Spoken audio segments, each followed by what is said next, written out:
Hey everybody, it's Jason Blaha here. You guys know what time it is. Time to talk about current events in the online fitness community. And for those of you who like these type of videos, please remember to click like down below. It would be greatly appreciated. If you aren't subscribed yet, hit that subscribe button. Click the little bell to notify yourself when I post a new video. Ring my bell, baby. But on to the matter at hand. I had someone link me a video from a non-fitness channel called Teachingmensfasion. And of course, I got a little bit worried. Usually these fashion channels, a lot of these guys don't know how to train. It's pretty bad. None of them squat, none of them deadlift. But I started watching it, and while some of these were exercises I don't particularly care about, it was actually pretty decent advice. All things considered, I didn't actually expect remotely decent form advice from a fashion channel. However, the guy actually had some reasonably good advice. He did get some stuff wrong, and we'll talk about that in a minute. And ironically, the one he got wrong was the smallest exercise there, and what he is showing will potentially cause some elbow tendonitis. But let's come over to the exercises he covered. Now, he started with the leg press, and I kind of laughed. I'm like, oh man, leg press, oh my God. But since he also promoted the squat and the lunge later, I'm like, okay, this guy obviously is into leg training to some extent. I'm not going to hate on that because you guys know me. That's going to be one of my big deals is that I think half of your training every week should be towards your lower body. All right, I have 4 training days a week, 2 of them bench press and upper body related, 2 of them squat and deadlift related. But I'm a strength athlete. I think the legs should get equal importance to the upper body. Should get equal importance. Should be half your training. But he started with the leg press, and the first thing he pointed out, you'll see lots of bros, and he basically called them douchebags. I'm going to agree with that. The guys who load a bunch of 45s up on the leg press and then just do the little curtsy movements where they just move it a few inches. Now, I will state that if you have any remotely decent strength at all, you are going to have to load the leg press all the way to the edges. And it's not because it's to do half reps, it's that you can leg press like 4 times what you squat for full range of motion. So if you can squat 400 pounds, you can probably load 1,500 pounds onto that leg press machine and actually do the full range of motion. You pretty much get a cardio workout just loading it up. Right, that could be your GPP work. It's one of the reasons I'm not a fan of the leg press because of the strain on the lower back and the fact that it just takes so much work to load the thing up with any appreciable amount of weight. But he is right. We see these clowns who will do exactly that. They will load it all the way up to the edges. And these are guys who don't have legs. They don't have leg strength, and they would just do those little half reps or quarter reps, or not even quarter reps. A lot of times they're moving at like 4 inches. Needs to be knees to chest.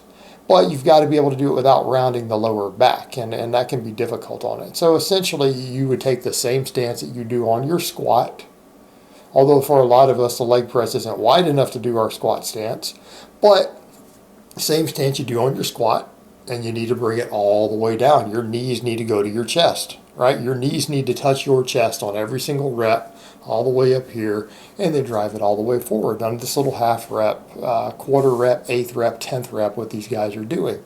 He's absolutely right. So at least I'm like, okay, he's at least promoting full range of motion and calling people out for partials. I'm going to give credit for that, right? Even though I'm not a fan of the leg press, he is right, absolutely right, and it's total douchebags who do that. I mean, why are they even bothering with their leg training if they're going to do silly stuff like that? Again, it's just to show off. Then he came over to the push-up. Push-up, not that big of a deal because it's really just a supplemental lift. Now, I don't want people to think that I'm against a push-up or that I think it's bad. It's just that it's very, very difficult and awkward to load, to build any strength on or anything else. And I mean, you don't want to stand around doing hundreds of push-ups, guys. It turns into conditioning work at that point.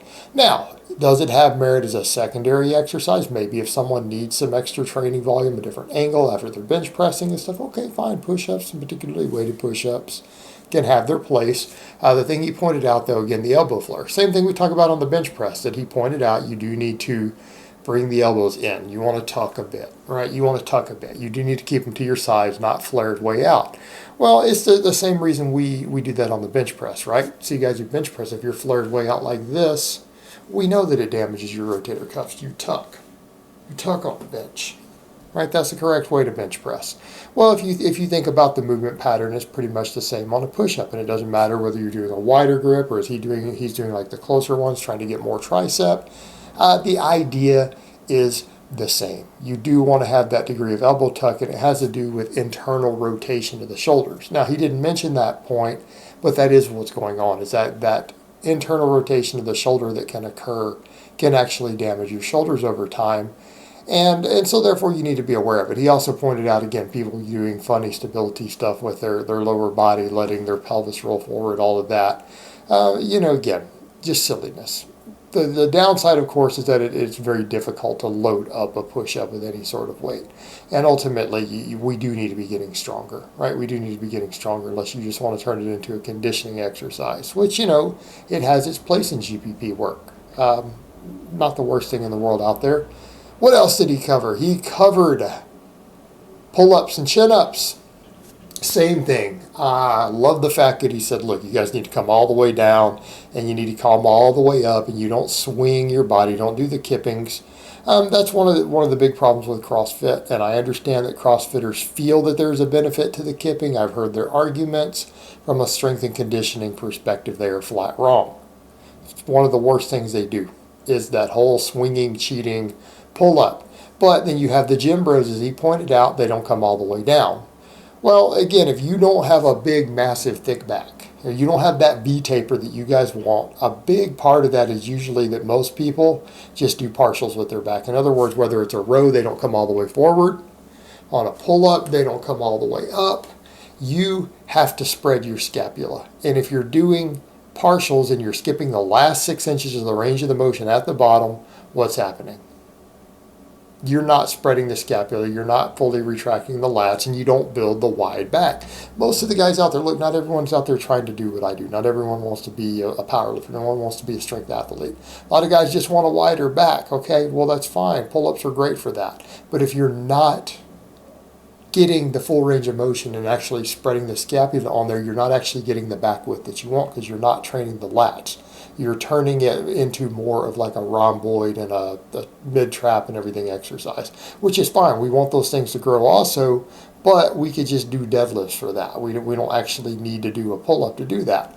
And the same thing, a lot of times guys aren't coming all the way up, but again, that's going to be limited by your range of motion. What I would say to people is make sure, though, if you're struggling to, say, get chin to the bar on every rep, make sure that it is a shoulder mobility issue for you and not you just being lazy with it. So again, I'm going to give him props for talking about full range of motion. The one that I'm going to give him a little flack on, he got over to the tricep press downs. I'm not a fan of cable press downs.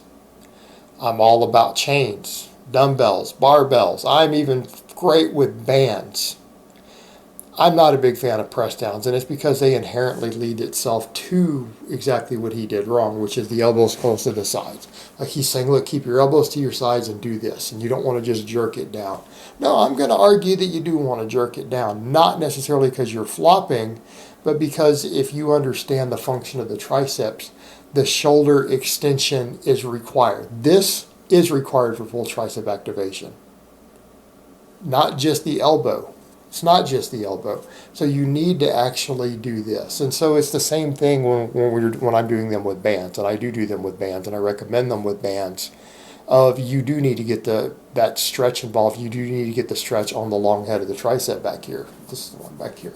Because if you don't get the shoulder extension involved and you're only doing elbow extension, you are not largely neglecting the largest head of the tricep. You're not getting full activation of the muscle, and you're not getting all the benefit out of it. Furthermore, when you tuck the elbows into the side the way that he showed, when you're at the top, right here, right, and you're doing that, you're doing this thing, you are actually right here putting strain on the tendons in such a way that they rub against the elbow. And this is one of the reasons you see so many bodybuilders who talk about elbow pain.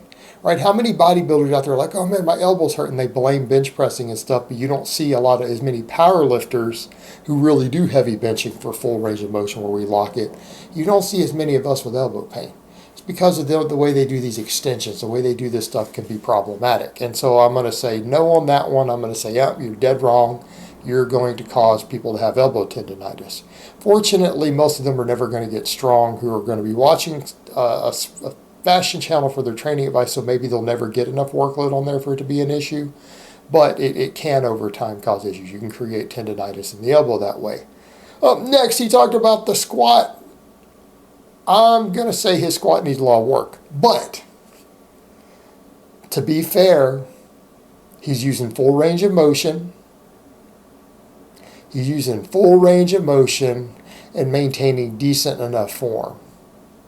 Again, I'm not expecting that. I'm not expecting that from a channel like his. So it's like, all right, great. He's promoting barbell squats. He's promoting people get full range of motion. He was going below parallel, right? Telling people you need to go all the way down and mentioning you don't want to fall up onto the balls of your feet. You don't want to go onto your toes. Now, he did say you want to be on your heels. That's not entirely true. You want to have the weight midfoot, but close enough for our purposes, because at least if he's driving through the heel, the weight's probably midfoot. You're not rolling up onto the balls of the feet. I would say to him, he does need to work on some of that posterior pelvic tilt happening at the bottom. There's a little mobility that needs to be sorted. He also needs to avoid, again, that pelvis rolling under at the top on his squats. That's not ideal either. But all things considered, for someone who's not like a serious lifter, the fact that he has decent form on the squat, he's promoting people who go full range of motion, not roll up onto the balls of their feet, things like that. Again, I'm going to give credit where credit is due for that. I'm glad that he's at least promoting that and teaching at least that basic aspect of it. But I will say that out of all the lifts that he did discuss there and demonstrate, that the squat is the most technical. It does require the most coaching. It does have a learning curve, but it is an essential exercise that literally every one of you need to be doing. So I am glad that he promoted it, and he is promoting full range of motion on it. All right, guys. Well, that's really all I have to say on that today. I hope it's been informative, and I will talk to you guys next time.